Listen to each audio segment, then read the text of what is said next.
Olá de novo! Um ano passa rápido, não acham? Eu sou o Pedro Barros e hoje estou aqui para partilhar convosco mais uma leitura no âmbito do projeto Na Fiel a Ler.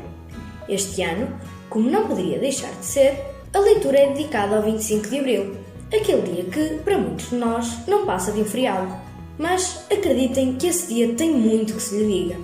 Por isso, em jeito de contar, vou ler um excerto da obra O 25 de Abril contado às crianças e aos outros, de José Jorge Letria. E, quem sabe, se não consigo aguçar-vos a curiosidade acerca deste facto histórico que marcou o nosso país. Todos os anos têm um mês de Abril e todos os meses de Abril têm um dia 25. Porém, o dia 25 de Abril de 1974 foi um dia especial para os portugueses. Porquê? Porque o país e os seus habitantes voltaram a viver em liberdade depois de quase 50 anos de tristeza e de silêncio. Eu tenho a certeza que em casa ou na escola já te falaram do 25 de Abril, mas não sei o que te disseram sobre o seu significado e a sua importância para a vida de Portugal. É por isso que vou contar-te um pouco desta história. Uma história que, como todas as histórias, envolve muito do que é a memória de um povo sobre esse dia e sobre tudo aquilo a que ele veio pôr fim. O dia 25 de Abril de 1974 vale por si mesmo, ou seja, por aquilo que aconteceu nessas 24 horas históricas. Mas vale, principalmente, por aquilo com que acabou e por aquilo a que deu início. Portugal viveu três importantes mudanças políticas no século XX. A de 5 de outubro de 1910, que derrubou a monarquia, a de 28 de maio de 1926, que derrubou o regime republicano e instaurou a ditadura, e a de 25 de abril de 1974, que derrubou a ditadura e conduziu de novo o país a caminhos da liberdade e da democracia. A Revolução de 5 de outubro e a de 25 de abril foram feitas em nome da liberdade e dos direitos dos mais fracos. A de 28 de maio foi ao encontro dos interesses dos mais poderosos e só teve apoio popular porque acabou com anos de instabilidade política e social. As pessoas, em todo o país, estavam cansadas de constantes mudanças de governo, de ataques violentos de uns políticos contra os outros nas páginas dos jornais e de constantes tiroteios e prisões. Em parte, aceitaram a ditadura militar em nome da paz que desejavam e tinham esse direito.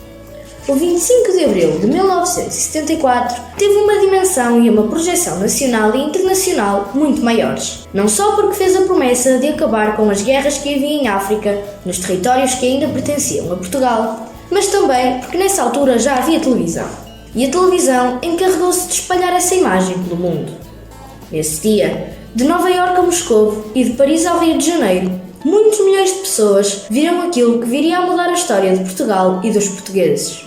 Soldados com cravos nos canos das armas e blindados que, sem dispararem um tiro, ocuparam as principais posições militares e civis que representavam o poder anterior a essa data. O que é importante que eu te diga, antes de contar o que era Portugal antes de abril de 1974, é que esse dia foi um dia de festa, de grande festa e de grande esperança que trouxe para as ruas e para as praças, em todo o país, gente de todas as idades. As pessoas queriam saber o que estava a acontecer, mas, mesmo antes de o perceberem, chegaram a uma conclusão importante. Os militares estavam na rua em nome da paz e não da guerra, em nome da liberdade e não da falta dela, em nome da compreensão e do diálogo e não em nome do silêncio e do ódio. E uma coisa eu tenho a certeza, tu sabes que há sempre feriado nacional no dia 25 de abril. Isto é, nesse dia não tens aulas, os teus pais não vão trabalhar, e se passares nas principais ruas e praças da terra onde vives, verás mais bandeiras do que é habitual. Ouvirás bandas a tocarem músicas alegres e talvez ouças à noite o ruído de foguetes e de morteiros que celebram a passagem de mais um dia da liberdade. Eu sei que nesse dia tu ainda não tinhas nascido e que, se calhar, os teus pais ainda nem sequer se conheciam. Mesmo assim, posso dizer-te que este dia foi feito a pensar em ti e em todos aqueles que viriam depois. Porque aqueles que o fizeram não queriam que os portugueses vivessem sem liberdade e sem o gosto de serem portugueses. Por isso, este dia também é teu e é importante que o sintas dessa maneira ao longo da tua vida.